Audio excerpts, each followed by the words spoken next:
What's going on, everyone? Welcome back to another lecture, and this one is going to be on carbohydrate metabolism.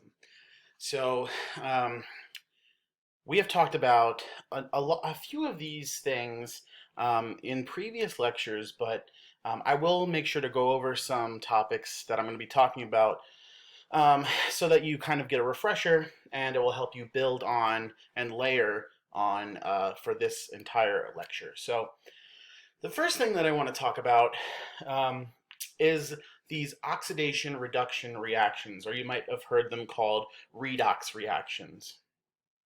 And this occurs when you get a transfer of electrons from one compound to another. And that usually happens in the form of hydrogen atoms. A hydrogen atom, if you remember from when we talked about chemistry way back, a hydrogen atom is made up of one electron, one proton. One neutron as well, but one electron and one proton. So if you lose an electron, or let's say you gain a hydrogen atom, or lose a hydrogen atom, to lose it is to be oxidized, and to gain it is to be reduced. Now, if you are useful, you like to use mnemonics, I like to use oil rig, and that stands for oxidation is loss of electrons, reduction is gain of electrons. So OILRIG.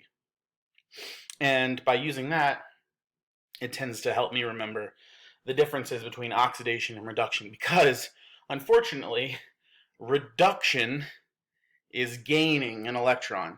So usually when you reduce something, you feel like you're losing it. But for here, when we talk about reduction, it's gaining an electron.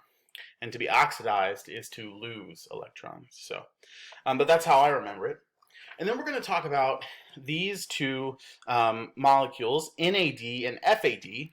Those are the oxidized forms, and then they become reduced when they gain electrons and become NADH and FADH2. NADH and FADH2 are what we like to call high energy electron carriers. And they're going to be useful when we get to the end of cellular aerobic respiration, when we produce the most amount of ATP. But that's going to come at the end of the lecture. But I just wanted to give you the background of what being oxidized means and what being reduced means. Okay, let's get into metabolism. So what is metabolism? You've probably heard the very skinny person say, oh, I have a quick metabolism. And you might have heard somebody who's a little bit not so skinny, like me, say, oh, my metabolism is very slow. And that's kind of, it's skirting around the truth.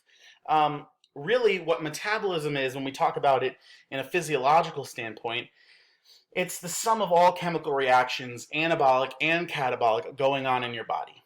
So your body has to catabolically break down the large molecules that you ingest through your diet into these smaller molecules that are fit for cell anabolism. So in order to make cell structures like proteins and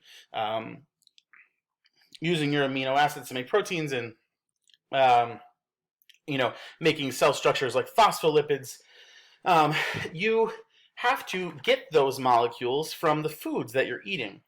And they already come in large structures that your body has to, like we just talked about in our digestion topic, digest, get through to the lumen of your get through and absorb through your small intestine, and then get into the cells in the bloodstream. And so that needs to happen before they can build through anabolism. Remember, catabolism is breaking bonds, and when you break bonds, you release energy. But however, only 40% of that is ever actually usable. And by usable, I mean made into ATP.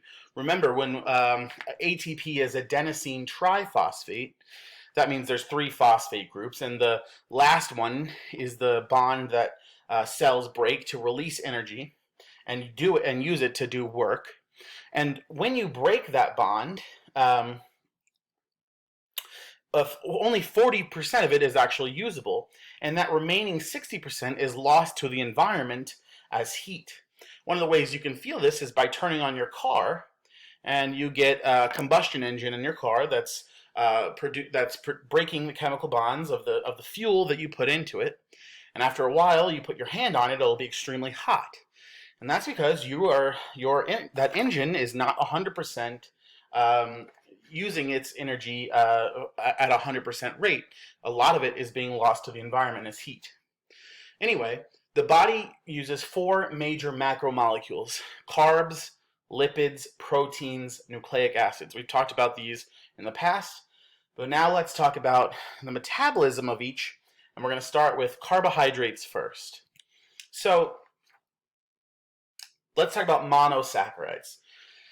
We know that there are several different monosaccharides that we've heard of. We've heard of a number of them, but the one that we're most familiar with is glucose. It's the body's #1 fuel source, right? Some of the cells are able to use other forms of energy, but they still like glucose. But some things, like your neurons and your brain, they only can use glucose. And glucose, I just wanted to remind you, its chemical formula is C6H12O6, meaning 6 carbons, 12 hydrogens, and 6 oxygens. So let's say you take a bite of that delicious glazed donut, and you know that that's made up of starch and a whole bunch of sugars. And so the carbohydrates that are in that bite of donut are going to start being digested in your mouth, actually. Why is that? It's due to that salivary amylase enzyme that's in your saliva that can break down and start digesting carbohydrates, one of the only things that starts to get digested before the stomach. And so it breaks it down, and that continues down your esophagus, into your stomach, into your small intestine, until they are absorbed, the now monosaccharides, because starches and sugars are disaccharides and polysaccharides. But once you've broken them down, digested them, they're absorbed into your small intestine and into the cells. Once the glucose reaches the cells, that's when cell respiration begins.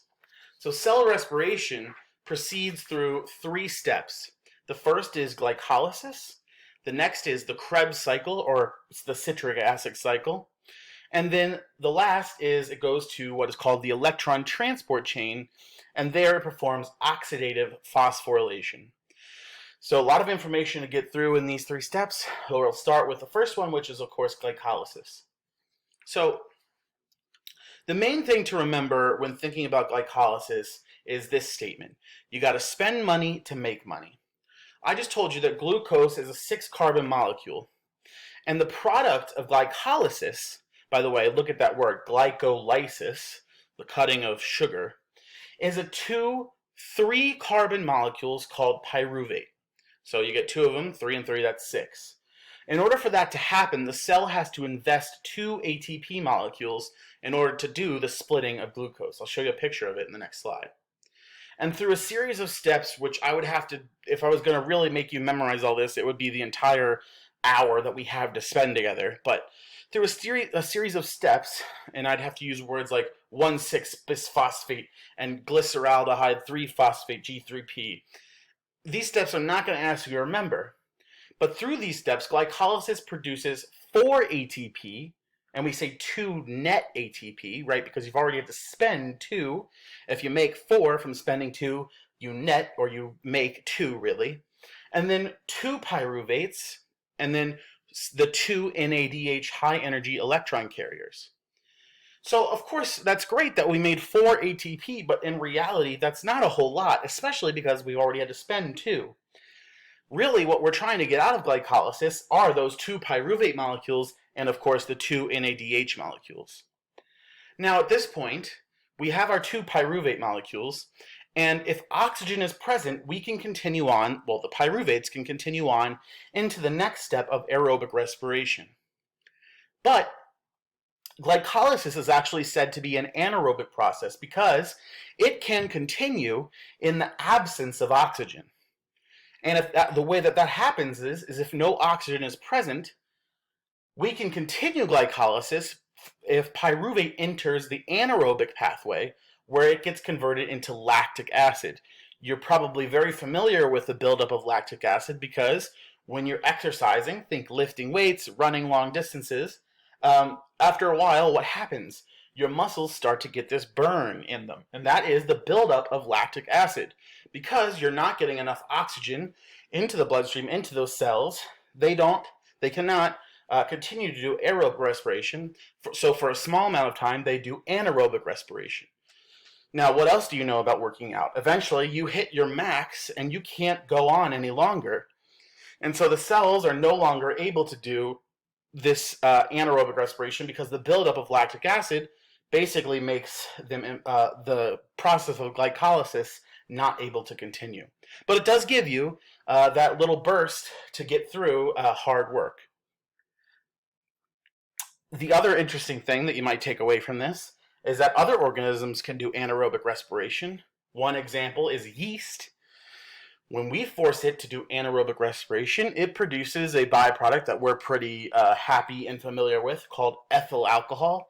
And that, of course, is basically alcohol, the stuff that gets you inebriated. So we're thankful for yeast for that. So just a little a side note there. Okay, let's move on. Here's a drawing of what glycolysis looks like. I just want you to take away a few things. So here we start with the 6-carbon glucose. We see that we have to put in 2 ATP. They take away their 1 phosphate and put it on each end of the glucose. You get 2 ADPs because of that. And here are those phosphates on the end of this fructose 1,6-bisphosphate. Okay? At that point, it changes into 2 3-carbon molecules, one called DHAP and the other called G3P, or glyceraldehyde 3-phosphate. At that point, you do some other steps to get DHAP into glyceraldehyde 3-phosphate. We just need to move this phosphate onto this carbon. And at that point, G3P goes through a few different steps where you get, an NADH and 2 ATP produced. Now this happens 2 times, obviously, because we make 2 G3Ps. So at the end of glycolysis, we will have 2 pyruvates, we'll make 4 ATP and 2 NADH molecules. So maybe you should keep a little ledger of what we've made so far. So far we've made 2 net ATP, 2 NADH molecules, and 2 pyruvate molecules. So let's consider that we have enough oxygen. Let's take our pyruvate molecules into the next step, which is the Krebs cycle. So while glycolysis has been happening in the cytoplasm of our cells, the Krebs cycle occurs in the inner mitochondrial membrane.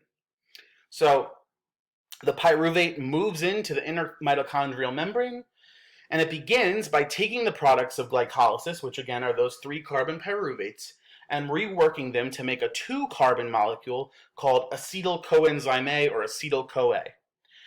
2 ATP and 2 NADH.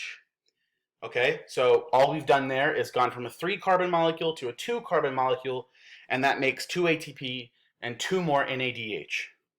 Then that 2-carbon molecule, acetyl coenzyme A, joins a 4-carbon molecule called oxaloacetate and becomes a 6-carbon molecule called citric acid. Now you can see where the citric acid cycle name comes from. Krebs is just the scientist that discovered it, but the citric acid cycle, you have to start with 6-carbon citric acid. Citrate, or citric acid, is then systematically converted into a 5-carbon molecule and then a 4-carbon molecule, and it ends with oxaloacetate, which is that 4-carbon molecule which was the beginning of our cycle, and it just keeps going along that cycle. Notice that it goes from a 6-carbon citrate to a 5-carbon, then a 4-carbon molecule. What happens to those other carbons? Well, what do we exhale when we are breathing? Carbon dioxide. Carbon dioxide is CO2, 1 carbon. So every time the Krebs cycle moves around, we produce 2 molecules of carbon dioxide, and we exhale it out. So that's just an interesting little fact. Where does that CO2 come from? It actually comes from the glucose that you eat that's then being produced into ATP, and in the Krebs cycle, it produces the carbon dioxide, and that's how we have to get rid of it. So pretty interesting. For one cycle, one spin of the cycle, which is 1 pyruvate, you get 1 ATP, 1 FADH, and 3 NADH2. Of course, we made 2 pyruvates, so that has to run twice. So in total, we get 2 ATPs, 2 FADH2s, and 6 NADH2s. Okay, so keep your ledger going. Here's just a graph or an image of what it would look like. Remember, the first step is to transform pyruvate into that 2-carbon acetyl coenzyme A. And you do that, you obviously get rid of a carbon dioxide, you make an NADH here, and then that acetyl coenzyme A goes and meets up with the 4-carbon oxaloacetate, becomes citrate. Here comes another carbon dioxide off, as well as making an NADH.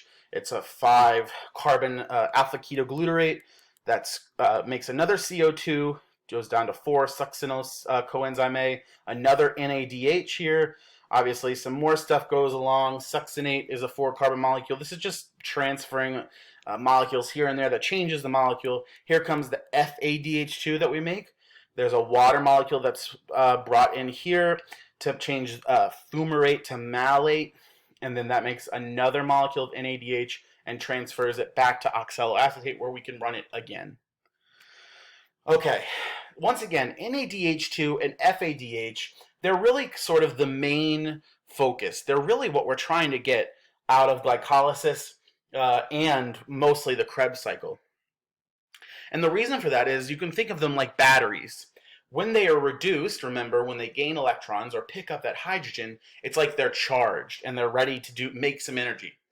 And we call them high energy electron carriers because they can take these high energy electrons away from the Krebs cycle and into the next part of this cycle, which is the electron transport chain. And we're going to get into that next, but I thought I would calculate with you our totals so far.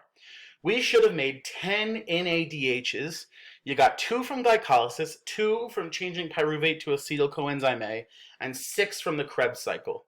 We should get 2 FADH2s from the Krebs cycle, and you should get 4 net ATP altogether. So really not a whole lot of ATP. And you might be saying, well, what the heck? I thought, the ATP is a cell dollar. When do we make a bunch of ATP? Well, that's the next step right here. So now we have the electron transport chain where we do oxidative phosphorylation. So the important thing here is that we have our high energy electron carriers coming along to a point where they run into these 4 what we call protein complexes, and also coenzymes that function in carrying these electrons down this chain. And basically what happens is you have your high energy electron carriers that send down these electron carriers and they also work as proton pumps. And so what happens is that you send your hydrogen atom, which is a proton and an electron, and it takes the electrons, the electron carriers take the electron, and then the pumps start pumping these protons into the space between the inner mitochondrial membrane and the mitochondrial matrix that we call the intermembrane space. And if you look closely, what you see is we get a whole bunch of H pluses here, and not a whole lot over here. And what happens anytime that there's a gradient on one side of a membrane that's higher and lower on the other? You remember that they want to even that out, right? And so all these protons now, that the electrons, by the way, they are now moving along this chain, and we'll get to the electrons in a second, but these protons now that have gotten rid of their electron, they want to get back onto the other side, but they cannot permeate this membrane. So they have to go through this protein structure, and that protein structure is called ATP synthase, which is basically, if you remember, ASE is an enzyme that produces what? ATP. It synthesizes ATP. And what happens is this thing really works like, if you think of a propeller going through the water, as you push these protons through, it spins, quite literally spins like a rotor, and makes ATP. Okay? And what pushes these electrons out, you might ask? Well, the electrons continue along and they are increasingly electronegative. And what that means is as you increase electronegativity, you are more likely to pull electrons towards you. Now, this one is a little bit less electronegative than 2, 3, cytochrome C, and 4. And finally, the final electron acceptor is oxygen, or one half of an O2 molecule, which is just half of an atom of half of a molecule of oxygen. So this oxygen molecule becomes the final electron acceptor for these electrons. Now, where do we get that oxygen? Well, you breathe it in. So the only reason that we breathe in oxygen is so that we can make ATP through oxidative phosphorylation. So think about that. The only reason that we breathe in is because we need something, this oxygen gas, to be the final electron acceptor in this electron transport chain. So, what happens if you stop breathing? Well, if you stop breathing, you stop bringing in oxygen, and your cells can no longer make the tons and tons of ATP that are required for your body, for your cells to do their cellular activities. And so that's why breathing is obviously very important to live. The last thing I want to leave you with is how much ATP does this all make? So if you remember, we had 10 NADH2s and 2 FADH, 10 NADHs and 2 FADH2s. Well, for every NADH, you make about 3 ATPs, so that would be 30. And then for every FADH2, you make 2, and so that would be about 32. And then we had a net of 2, so that would be about 34 for the entirety of this aerobic cellular respiration, about 34 ATP. Usually it's not as high as that. 34 ATP is kind of like the prime amount, if the cell's really working hard and really working to its peak performance, but that's the max, is about 34 ATP. So with that, I'm going to leave it there. We will come back and talk about how we metabolize other molecules in the next one.